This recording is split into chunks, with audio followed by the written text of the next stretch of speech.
You're listening to the Charles Aris podcast, How to Successfully Adopt a Remote Culture.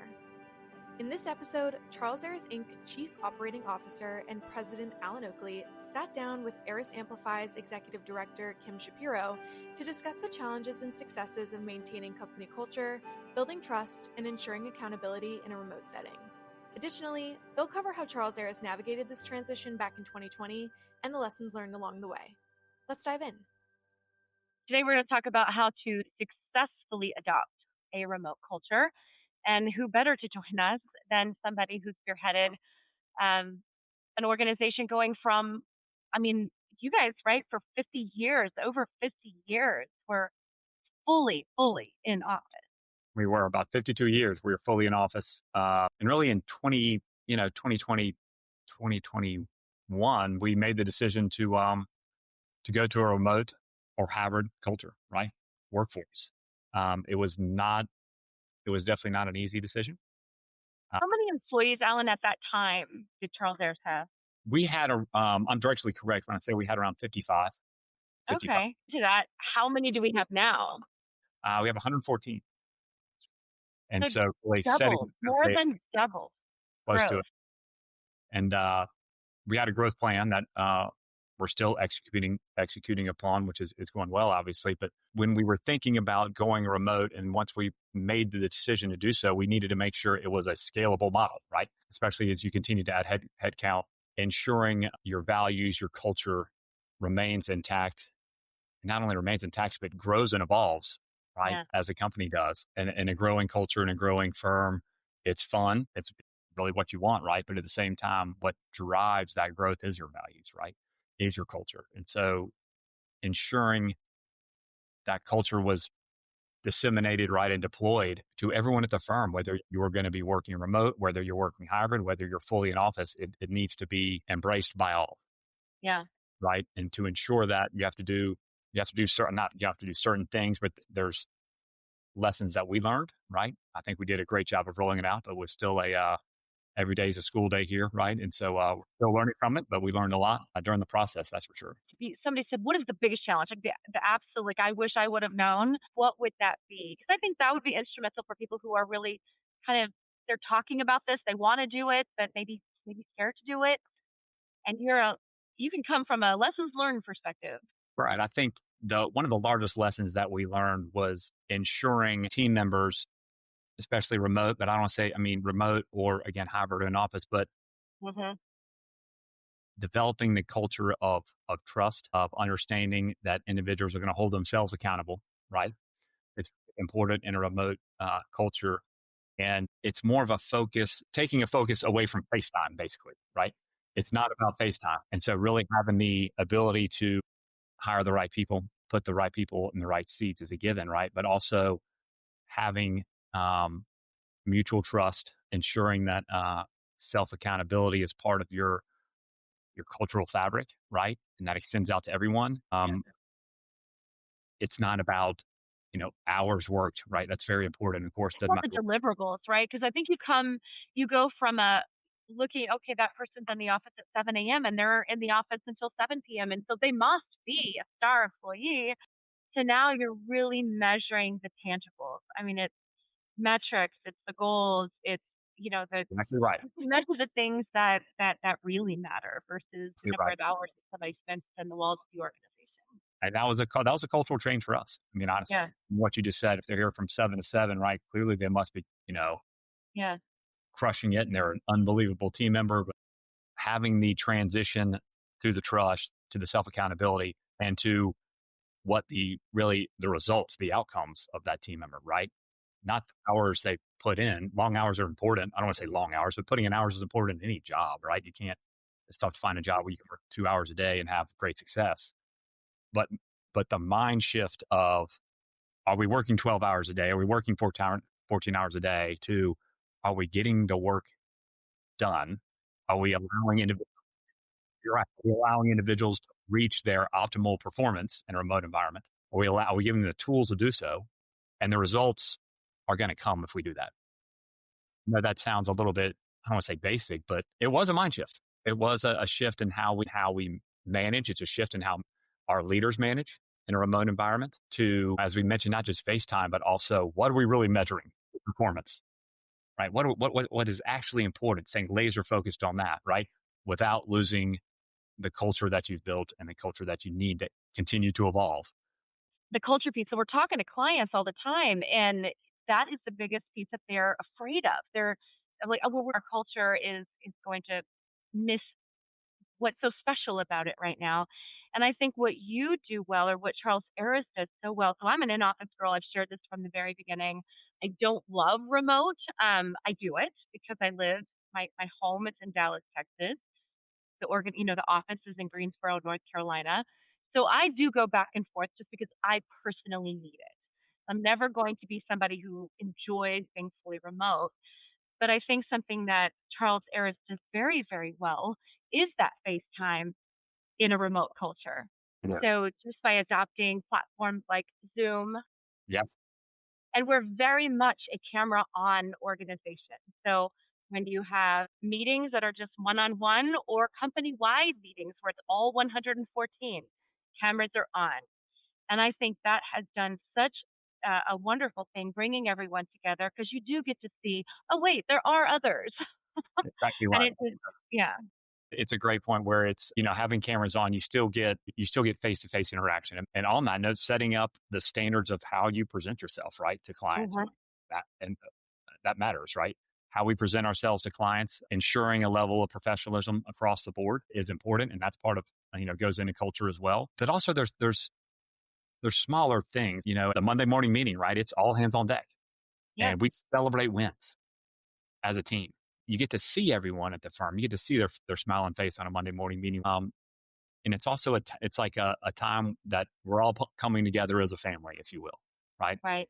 Sounds cheesy, but it's very, very important. Like, without an It all is. deck meeting on a weekly basis. And it's not all business. Every single Monday, so our CEO will start the call off with, share something about your family, share something that you've done over the weekend, or, something maybe that's up and coming. But every single Monday, multiple people share, and they share their screens, and they share photos and oftentimes videos of things that they have done or been a part of.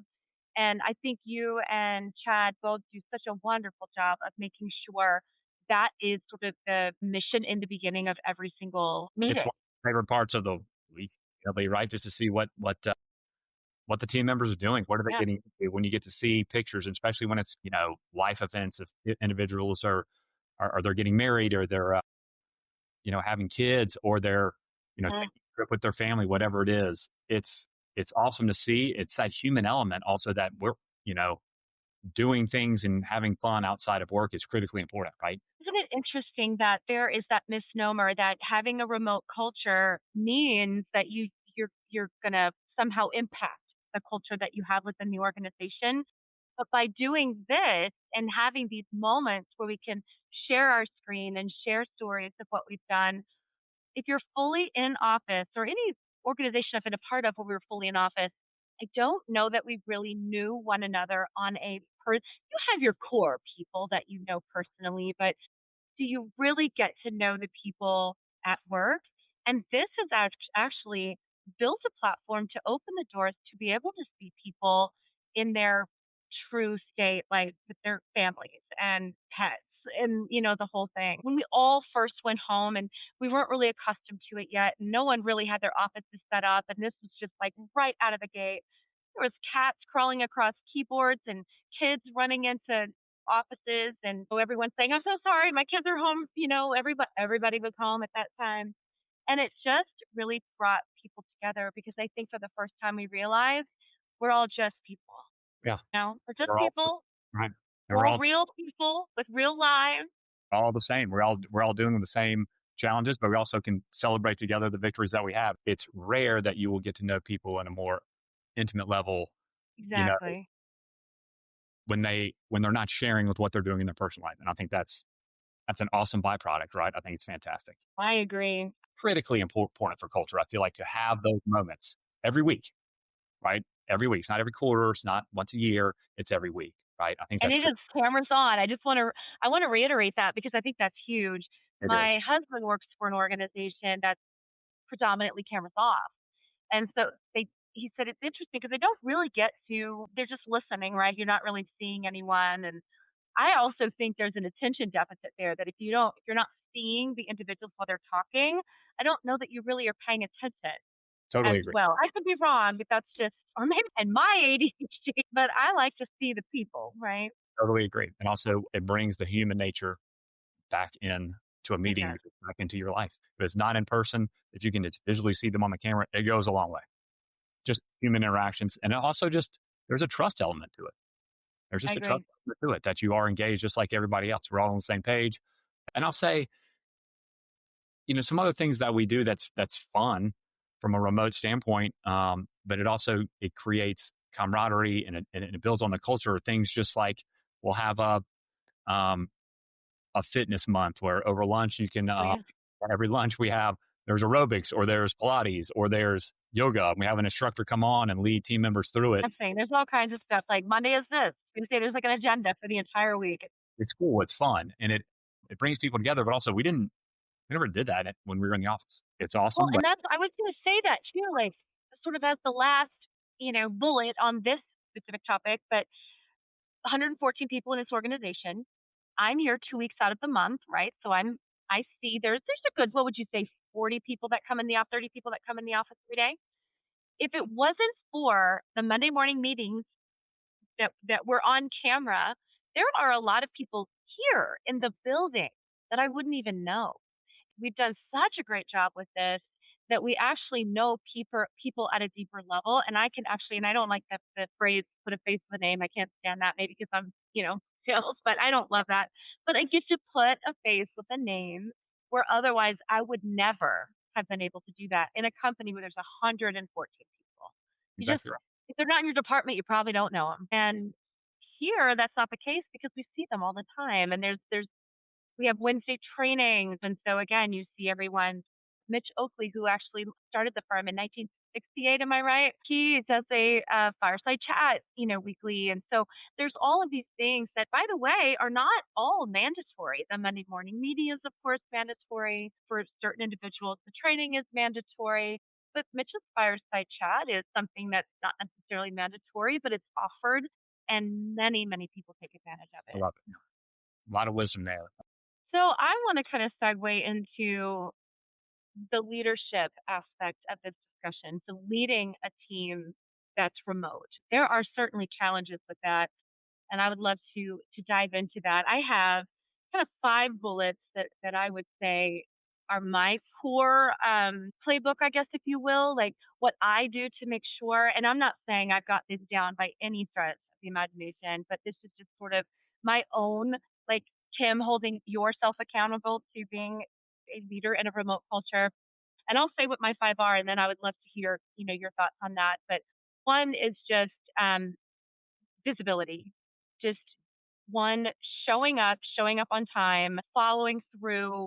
Just when you say you're going to do something, do it, and a steady flow of communication. We have the option on our Zoom platform to call someone or to video someone. I always video. And it isn't because I'm checking in. It isn't because I want to see if somebody's really at their desk. It's because I want to see them. I want to have this contact where we're looking at one another and we're engaging. The second thing is setting very clear expectations.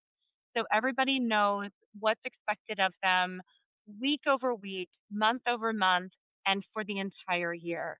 And for us, it's not just an individual desk goal. It is like, what are we as a team striving for? And everybody's so clear on that. They know exactly what they're supposed to be accomplishing, and they know what we as a team and we as an organization are looking to accomplish. And I think that is key. Whether you're in office or out of the office, I think that's a key one. Setting a rhythm, not necessarily rigidity. The consistency of the Monday morning meeting and the Wednesday training and the Friday leadership meetings. These are expected, like things that we know we're going to have week over week. They're predictable. And then, like the dashboards that we have where everybody always knows, in our organization, we're a production driven organization. So our metrics largely reflects that. So we can see how many meetings someone has had and how much phone time someone has had. I think those things are kind of key. You can see, and it's no one's beating you over the head with it. It's just immeasurable.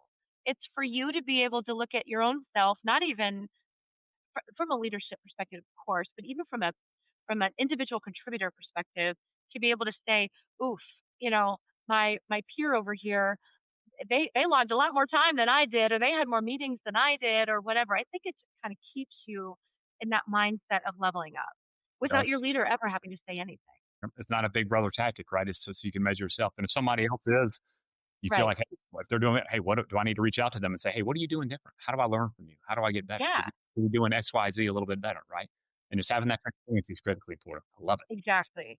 And then communicating intentionally kind of goes along with that visibility bullet, but this one is just being proactive and communicating, like over communicating, even when there's nothing new to report.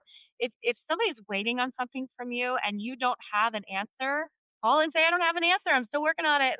you know, just staying in touch and just making sure, even if it is like if you're using a Zoom platform, we use our Zoom chat for everything here. We're on it all day long. And just for me to be able to send a quick chat to my team. And then the last one is just connection and culture. We've already beat that. We've spoken so much about how to do that and why that's so key. But I'd love to know, like, if you have, just from a leadership perspective, some of the things that are important to you. I think all your five are going to be some of my top five buckets, right? If I had to build on that, I would, there is at least at Charles Aris, right? It's critically important that we have not an internal competitive culture. In other words, there's no internal competition, healthy competition between team Healthy. members, right? But there's no zero sum game of this is my client and and no one else can touch it, right? It's a spirit of collaboration. That falls underneath culture, but also falls underneath production. It does. Like when we Both. look for each other, yeah, exactly right, right. We're looking after each other. Um, it's not these are my clients. Stay away. This is a sink or swim environment. So I learned how to swim. Best of luck if you can't figure it out, right? Where we have a collaborative culture. And that also goes to ensuring that from the day somebody accepts an offer letter from Charles Harris, right? There are multiple touch bases. From the day they start, our onboarding we have tailored it for a virtual onboarding. That's critically important. Have a mentorship program that is very effective, where the mentor understands what they need to do, their roles, the mentee understands how they need to be mentored. It's critically important. Things like that go a long, like from a firm-wide leadership perspective, understanding that our onboarding is successful and that we're going to continue to tweak it and we're going to continue to grow on it, right? But also that there's not a chance they're left on an island. I got to tell you, Alan, so I've worked for multi-billion dollar organizations. I've worked for startups and then all, in between. Never have I ever worked for an organization that has the onboarding, training, and just bringing you into the ecosystem of the organization so perfectly. Like you guys just have it down from the moment of through the interview process and from the moment of the offer being accepted. I felt, I mean, like I was just a part of the team. I joined November 11th of 24, so I've been here just almost a year.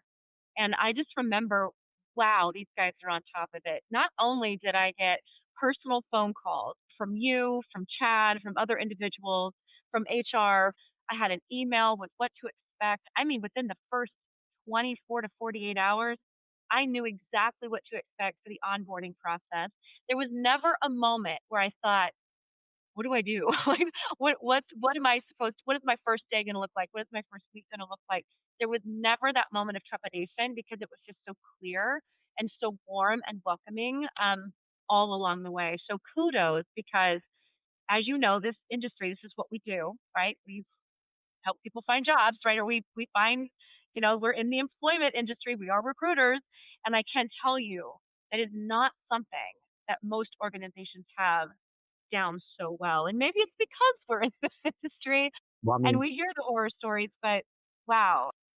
it is a seamless process, and it makes everyone feel so welcome from the very first moment. Well, they're very kind words, but I wish I could take kind of any credit for that I can. It's the team that puts it all together, right? But at the same time, it sets the tone and sets the standard of what to expect from the start. Level of professionalism and that we are on it and that we care. We're pursuing excellence, and it's legit. It's authentic. It's not like the front, right? We genuinely do. No, and you feel that with every single outreach. Yeah, And even there's a care package that even shows up, with just fun swag and things like that. I just thought, wow, this is just first class. yeah, it should be. I mean, literally, it should be, but it starts uh, as early as possible. It matters a lot to when you join an organization and it is not, and I don't know how to say it, and it's not first class. You Yeah. immediately know. You immediately start to go, all right. It seems like things are a little, 1 degree off, or things not quite as together as maybe I would have thought. Hmm. It create immediately can create doubt. It can create anxiety, and you have to avoid that like the plague. And you avoid that like the plague by being prepared, but it's authentic. Yeah. It's not fake. Do you think there are some roles, functions, professions that maybe just aren't suited for remote culture? And I'm not thinking of the obvious things, right? I'm obviously there's manufacturing plants, so you can't do that. Like I get that, but I'm thinking more like corporate opportunities where it's just a challenge. I mean, are there functions at the Charles Aris organization where those roles just really need to be in house? Do you ever see that, or do you feel? At Charles, there's nothing that needs to be in house. We do have individuals that if they're living in Greensboro, the surrounding area, or they're like, Kimberly, they're like, they come in for 2 weeks out of the month, which is awesome. Um, right. When you're in a leadership role and you have the ability or the chance to come into the office, you don't have to be in here all the time, right? But just be able to come in, it can make a little bit of a difference for those that are in the office, right? Just so you get to see them live. Not that you can't do it remote, but you get to see it live and you get to say hello and all that good stuff. And just from a cultural standpoint, I think that can be important. It's not integral. It's not critically important, but it's nice, right? I will say, at least at Charles Aris, we have two different events where we have all staff comes into Greensboro and Mhm. we all get to see each other face to face, and it's awesome. I mean, they're two. It is awesome. It's a It's lot of awesome, fun. right? And I think that's the most important thing is we're in the remote world, but we're going to bring everyone in. And at one of the events, we bring everyone in and a significant other, whoever they want to bring. So we get to meet, right? Someone else that's important to them. We get to meet a spouse or a friend or whoever else it is. I love that those days. They're very important and it's awesome. But I think, I mean, to answer your question, at least at Charles Aris, there's no role that's critically important to be in the office all the time, right? Right. We can be unique in that. To your point, manufacturing, yeah. I mean, Yeah. if you're going to be on the floor, you're going to be doing that. And other professions, I mean, you've seen a lot of corporations, right? That were remote that have called back over the past Yeah. year, right? See it all the time. Yeah, you know what I mean. Especially in the banking and finance industry, right? You had Jamie Dimon call all his team back, right? In the banking world at J.P. Morgan, you've got I mean Elon Musk. He was like, you're coming back in, and there's no question Yeah. about it. That's a totally different level, right? But I don't with all the technology, right, we have and have access to, as far as Zoom and other video conferencing tools, as far as things like Mhm. Slack, other ways to communicate and collaborate, there's definitely industries that it probably makes more sense. But off the top of my head, there's nothing that says it's impossible to work unless you're in the office. Does that make sense? Where it's, you just can't do Well, your job. 100% to me. And I even think, for an organization that has brought everyone fully back in the office 5 days a week, I would just challenge them to really think through that model. And that takes me to like from a talent pool perspective. I can't tell you how many times for a fully in the office opportunity. I mean, the creme de la market, like the A players, right? That's what everybody wants in their organization. You are cutting your candidate pool. I would have said by half a year ago, 2 years. It's more than that. It's more than that. And the thing is yes, there are individuals that are on site right now, but they're not making a move to go to another on site role. If they're looking, they're entertaining hybrid or remote. That's what we hear all the time. Yeah, I'm fully in office right now, but I really am looking for something hybrid. So let me know when you've got that. So I would just highly encourage organizations that if you are, and the ones that can't, right? I get like there are certain things that, there are certain roles that you have to be there. But if you could entertain at minimum hybrid, try it And yes, it opened, to your point, it opens up your internal candidate pool. for no other reason than that. I would Yes, say getting world-class talent for your own teams, that's your own right. organization, it opens it up, and it's And fantastic. retention. Like, okay, even if you can find that A player that you're looking for, are you going to be able to keep them? Because the moment here's a great example. We had an organization, a phenomenal company, on an incredible growth trajectory, just so many wonderful, like I call them carrots to dangle, like so many great things to offer to an incoming candidate. And we found this, A player, rock star, awesome candidate was in play and actually entertaining the opportunity. And it was just a wonderful match for both parties. But on the tail end of the interview process, another organization comes in, fully remote. And the sad thing is that the initial, our client, was the better opportunity. The money was just slightly better, not a ton, slightly better, but the opportunity from a career trajectory was just off the charts better than the remote role. But what do you think he chose? Flexibility. He chose the flexibility. He was a younger man, recently married within the last few years. They just had a new baby, and he wanted the flexibility. And so he went that route. And I just think that is something to keep our eye on as an organization, not us specifically. We're already there, but if you are fully in office, just know you really are cutting your candidate pool by a good 70%. And I know that sounds dramatic, And that's it. but it's Especially, not anymore. Yeah. and it's not even generational. I used to think it was more of a generational, right? Yeah. Nope. There are plenty of people I know that are more tenured in their career, and they're saying, this role sounds great. So it's in office. Let me know when you have one that's just as good that's remote. Well, and think too, I know this story that I just shared was a male, but think too, women make up 50% of the workforce, right? And by and large, women do carry, for the most part, not always, but the majority of the load of caring for the family and, cooking dinner and picking, there's a lot more collaborativeness within the wealth of it, or within a family these days. But I still feel like women, kind of by and large, kind of just innately own that. If an organization can offer a hybrid model, or even a remote model to a working, single parent, think of just how that changes their life. It does. I And mean, also they can actually work they can work. from 8 to 5 or whatever instead of having to get everybody ready and out the door and fighting traffic. And it gives them back 2.5 hours of their day That's right. to And work. it goes back to, how do you measure? Do you measure by FaceTime in the office, or do you measure by Exactly. put in Right. place what the metrics are, how they're going to be measured, what excellent performance is? Right. And that's what you stick to. As long as you stick to it and you're consistent, Yeah. it doesn't matter if you're in It's office. the measurables. I mean, just measuring the measurables. I know that sounds silly, but I mean, that is just actually, I think that is the key to the success of it. Anything else that you'd like to add before we conclude? I mean, I think the last thing I would say is it's critically important that you have your ongoing learning platform down and you have your career paths clearly Hmm. defined, right? There is no ambiguity about moving up the career path. There is no perceived or actual favoritism of being in the office can get you promoted faster, right? It's all the metrics and all the criteria to get promoted across the board are just as attainable as remote as it is as in office, right? The ongoing learning is absorbed remote just like it is in an office or hybrid, whatever you want to call it, right? I think that's critically important. And that goes back to what you were talking about is transparency. And Yeah. then also goes back to communication, right? But it ensuring that every team member, especially in a remote world, knows I'm not held back by remote in my career. It's not holding my career back, right? And having a clearly defined career path that literally this is what we need to do. Doesn't matter where you're working. Does not matter where Everybody you're knows what the expectation is. exactly right. And it's not a zero sum game. It's not either I get there or someone else gets there, right?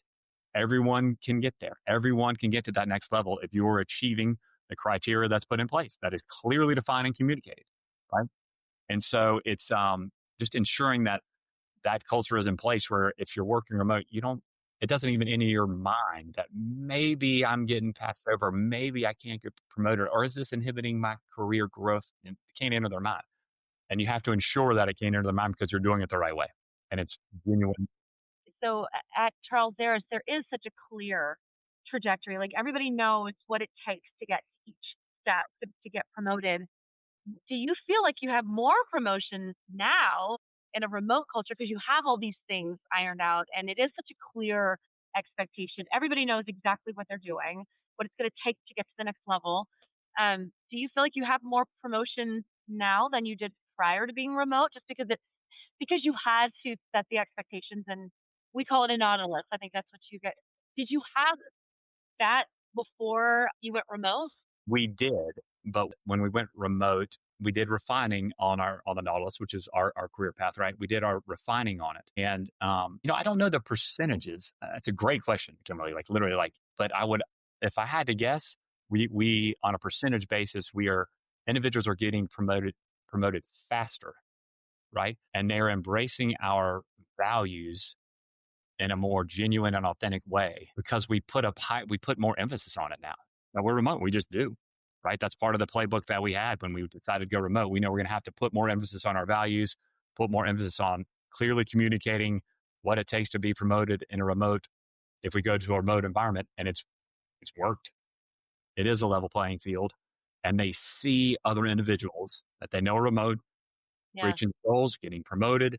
This is not some far off, I'm ever going to get there. You know what you need to do. It's right in front of you, and let's go. And look, we can't ignore, has revenue grown since we became a fully remote or had the offering of remote? No question. Yeah, right? Headcount has grown, revenue has grown. We're very blessed, but it's grown in an accelerated manner, right? Right. And I think that there's a lot of different things that apply to that, but going to a remote environment, clarifying some of the things we needed to clarify and prioritizing some of the things we need to prioritize, which we talked about during this call, and being laser focused on that, combined with enabling to hire the best talent, which we've been able to do. That definitely has contributed to an increased revenue, and it's a blessing, but it's also something that we don't take for granted. We're not complacent about it. You can't get complacent. We're always striving to pursue excellence and stay steady, but it's definitely contributed to increased revenue. And I think happiness, literally just work happiness. Yeah, I love that. Well, thanks for the conversation. I hope that this helps, individual companies out there that are on the fence and they just don't know, like, do we do it? Do we not do it? I would say, call Alan Oakley. He knows how to get it done. He'll give you the playbook. Thank you as well, Kimberly. I think we covered a lot of ground that's important.